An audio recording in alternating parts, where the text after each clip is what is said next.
Hi everyone, it's Kelly. I'm the Genealogy Investigator. Hope everyone's having a great week so far. I'm coming at you with another installment. Today I am talking about cluster and collateral research because it really is important when you're dealing with genealogy. So I want you guys all to stop and think for just a minute. Think about all the friends, the coworkers, and the neighbors that you see each and every single day. How many of those people do you think are going to show up in your family tree one day? It's a really good question, right? Something that we don't usually think about. And probably a few of those surnames, they might pop up in your tree, but it's really important to remember that you are a part of a bigger community, one that is shapes who you are and the decisions that you make, just as much as your blood relatives do. And sometimes we don't put that all into context, that we do live in this great big world and a lot of things are interconnected, and we just kind of miss that sometimes. This can hold even more truth when we start to think about our ancestors. They often lived, they worked, and they immigrated within larger groups of people. So, by taking a little bit of extra time just to study the individuals who are a part of our ancestors' lives and social networks, it can really lead us to some surprising clues about our ancestors in real time.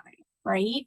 So, more important than that, though, by having a bigger view of our ancestors and their relationships, it really can help enrich our own research, and it really gives life to our ancestors and the community in which they lived and breathed in every day. We've all heard of the term "it takes a village," especially when you're talking about bringing up children. We hear it all the time as mothers. Well, the same goes when we're finding our ancestors sometimes. I have put together some really great helpful hints just to be able to use cluster and collateral research in order to study our ancestors, their family, their friends, and their community. So I kind of want to get into what is cluster and collateral research anyway. And the first thing we really need to do is get those definitions out of the way as we continue on. So cluster research is defined as examining the clusters of individuals who lived in your ancestors' community. This strategy basically places special emphasis on the friends, the neighbors, the coworkers, the peers, and other community members who are a part of your ancestors' daily lives. Collateral research, on the other hand, investigates your non direct line ancestors. So, though you may not share much DNA with your great great great uncle or great great great grand uncle, gotta get that right, the records of him can help lead you to your ancestors. So we'll break this down a little bit further as we continue. But right now, it's important that I mention that we will still find overlap between these two subjects within our research strategies. Our ancestors, siblings, their aunts, uncles, cousins, they most likely lived and worked, maybe even immigrated nearby where our ancestors settled. They were our ancestors' collateral relatives, but they were also members of his and her cluster, so that overlap happens. So, why should we search clusters and collateral relatives? It's a really valid question. And the answer, in short, is that by studying collateral kin and the clusters that our ancestors belong to, we can learn a lot about our ancestors as a person. We can actually bring that face to that name. Or in the very least, we'll get closer records and documentation that we're searching for based on our ancestors. So a great example, if we can't determine the names of our ancestors' parents, and I know everyone's going to say, I've been there, done that, we can start to study the records of his and her siblings. We can search census records using those siblings' names, and then we can search death records for those siblings. We can even assume that our ancestors and his and her siblings had the same two parents at this point in our research. And then we can start to kind of break it down and look for the parents that are listed on those documents and how they could be relative to our own research question. This is kind of like a reverse research method is kind of how I like to look at it, because you're taking one person that's familiar but maybe a direct line, maybe not a direct line, and you're kind of building backwards from there. Now, if we find the parent's marriage certificate, which could lead us to our ancestors' baptismal record, this could and would confirm our ancestors' parents' names, right? So, cluster and collateral research, it comes in great use when we have hit those brick walls or we're facing some kind of really tricky genealogical challenge. Some examples might be like maybe unknown biographical details, maybe we're missing links to previous generations or a direct ancestor's family, maybe individuals who have the same name, totally been there, maybe difficult to trace ancestors, especially immigrants who recently arrived to the United States, and the women with those unknown surnames and adoptees. I know we've all been there in this kind of research.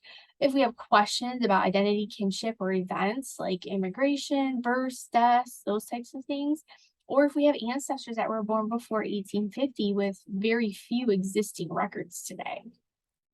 So the strategies listed here for cluster and collateral research, they can really help in other ways too. By looking at the broader scope of our ancestors' life, we may be able to find useful trends or even add new meaning to our research methods. For example, maybe relatives who are alive in our family today were named after an ancestor's neighbor or a close friend or even extended family member. Or maybe our family was once part of a heritage society. And then, when we do some further learning about the society and its members, it shows us how our family's traditions were actually brought to and born. By studying collateral kin in particular, we can uncover important information, maybe certain physical or mental health issues that have appeared across generations of our family. Or we might even discover that an extended family member worked in a similar profession or maybe had a similar financial or social hardship that we face today, or have faced. By looking more closely at these individuals, we can really make more of the connections to our family's past. So it is all relative. I love that saying, it's all relative. So where do we even start to search? And that's always a great place. I love to do these videos and have my newsletter just as kind of a jumping board. So if you get stuck, you have some resources to dig further. So certain records are going to mention multiple people, and they're more than likely going to include members of our ancestors' community. Some really strong sources for cluster and collateral research are going to be those census. Census records are organized geographically and grouped by families and neighborhoods. Vital records are great. Vital records include witnesses, informants, and sponsors, which are all likely to include our ancestors, relatives, and or close friends. City directories, they act like snapshots of the community, and they're going to include local business owners and tradespeople. They could even include your ancestors' business partners if they owned a business. So those are great resources. Wills and probate records are great. Both of these records are going to name heirs and next of kin, as well as any other surviving family members. Newspapers, I love newspapers. You guys know this. Newspapers, particularly those obituaries, the birth, death, and marriage, anniversary notices, social and gossip columns are always great sources just to find those hidden tidbits about our ancestors' lives. Military records hold so many great little tidbits, and pension records. They're going to mention the next of kin, the applications for bounty land are going to be in there. That could also include testimonials for, people, service members, and people that were close to that person in the military. Land transfers, they're going to mention heirs, and they're also going to mention any previous landowners. So as we're reviewing these records, we really want to look at the images of the original documents whenever that is possible. And sources like census returns will want to see who is living near our ancestor. We're going to want to see our own ancestor listing in a wider context. By looking at these documents, we can zoom in and really see what is written within that document besides what is transcribed. So I want you guys to think about when you're looking at census documents, who were the entries immediately before and immediately after your ancestor's family? Who lived in the house across the street? A database keyword index, it's not going to include this contextual information. So you have to look at the image to view this information. And I've said it before. I was looking at an 1870 census in Kentucky. I was searching for some of my Brack relatives, and I was able to find the family. And then I just happened to look, and two spaces above was the ancestor I was looking for and her husband. So they lived very close to the family. So you never know what you're going to find. And then when I built it out even more and I kept searching, I was looking for that surname, and I found like the whole family was in that general vicinity within that town. So it's very important that we look at these databases and the actual image just to see what kind of clues and context we can find that we can't get when we're looking at the transcriptions within ancestry.com and whatnot. If our ancestor immigrated to this country, check those passenger lists as well. Whole communities often came to the New World together, which a lot of people don't know. So our ancestors may have traveled on a boat from the old country with his and her neighbors, or even other family members, which is great to find. I know I get super excited. So I have 8 bonus steps just for great research.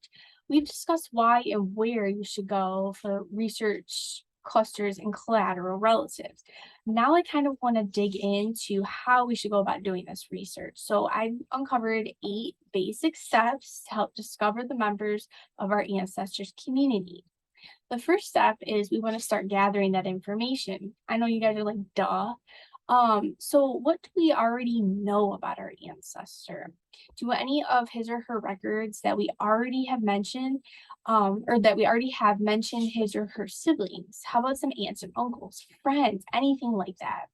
Let's take a brief overview of the records we already have for our ancestor and see if anyone continually keeps popping up as a neighbor, a witness on a deed or other document, a business partner, a coworker, an heir in a will, or within an estate document. We should also look at the people that are buried next to or near our ancestor and figure out what, if any, groups or ancestors might have been a member of. And when I'm talking about a group that they might have been a member of, like churches, fraternal orders, professional organization, anything like that. So our second bonus step is let's get organized. It's a great tip to use paper form in order to keep all of our data in one concise place. Family group sheets are really great for documenting pairs of family and their children, and they can be really helpful when you're doing the cluster and collateral research. Number 3 is going to be figure out any gaps. Now that we've laid out all of our information that we have on our ancestor, we need to stop and think about what are we missing? Are there relationships that we still haven't been able to figure out? Are there specific individuals in our ancestors' family or community who we'd like to know more about? This is a great place to document that so that we can follow up with those research questions. Our fourth thing is to create some research questions. See that segue there? Let's turn these gaps into queries that we can examine with the research. So a great format for each question, make them specific. For example, let's say I was looking for something for John Brown. I would say, was John Brown the brother of Adam Smith? Instead of who was John Brown. I get a little bit more specific. That way I know that I'm kind of weeding out that Adam Smith and I'm trying to find out, are they related? Are they not? That is getting really, really specific. The fifth thing is it's time to research, guys. Find record collections and sources that are likely to help solve our specific research question that we just made. It's important to take notes on all of the sources as we go, documenting what we find and what we didn't. That's really, really important. Make sure that you have a great resource guide just to help capture those sources as you go, because sometimes that can get neglected, or you're like, I'll just go back to it, and then you forget all about what you looked at and the trail that you went on. So it's really, really important to have a great research log. Think about how complete the source reviewed was and whether or not the text could actually be read. And on my research log, I have legible, illegible, and it's a checkbox just because I like to know if I go back to that record and I'm like, I can't read this. I can say, look at my research log and say, oh yeah, I couldn't the last time either, or I could, or whatnot. Number 6, look at the data. Now it's time to look at the data we have uncovered. Hopefully the multiple source of information that we uncover will be able to answer our research question at hand. That's what we're shooting for, right? We should all evaluate how well we trust the sources as well. Think about if the record was created from someone who had a firsthand seat of the event, or if it was secondhand after the fact in the account. Are we looking at original records or transcription or translation of the original record or an index of the record? Original records created close in time to an event are generally more reliable than copies of records or records that were created long after the event happened. Just things to think about. This is especially important if we're finding sources that include conflicting information. Stop and think about what sources are more likely to be correct. Our 7th tip is let's come up with some conclusions. Now we've had a chance to look over all of our evidence. It's time to stop and determine an answer for a research question. This determination should be included within your family tree software, an online family tree, whatever you're using, and storing the data. You can easily plug in the conclusions that you come up with. It's vital that we cite our sources and we make note if we still have questions about the conclusion, if it's a questionable conclusion, or if we feel like we've summed it up. Remember, in genealogy, you can never say 100%. Number 8, now we can start over again. So now we can go back to step 1. We can start all over with a new ancestor, cluster, or collateral relative. After all, a genealogist's work is never done. So there's no sleep for the wicked here. So that wraps up my post for today. If you haven't signed up for my newsletter, please consider it. You can have my YouTube videos and my newsletter delivered right to your inbox weekly. I will have a link below. And then I would just like to get into the Genealogy Academy. So hey there, fellow family tree researcher. Have you signed up for the Genealogy Academy yet? Are you ready to turn your genealogy hobby, dare I say addiction, into a full-time successful genealogy business? If you are, it's time to check out my 6-week self-paced certified course to help you learn everything that you need from A to Z to start your own professional genealogy business.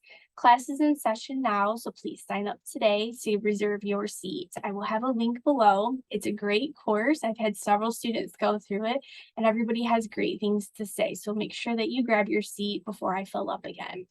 And then finally, are you curious about your ancestors? If you're constantly wondering about your family history and have no idea where to start or how to find out more, I can help. I'm Kelly Amstutz, the Genealogy Investigator. I've been a genealogist for over 20 years now, and I help others find their ancestors, learn more about their heritage, and break down those brick walls. I offer a wide range of genealogy services and provide free consultations with you that is risk-free. You have absolutely nothing to lose. I provide personal research, family trees and pedigree charts, and DNA consulting. We work together to complete a research plan based on your questions and your research goals.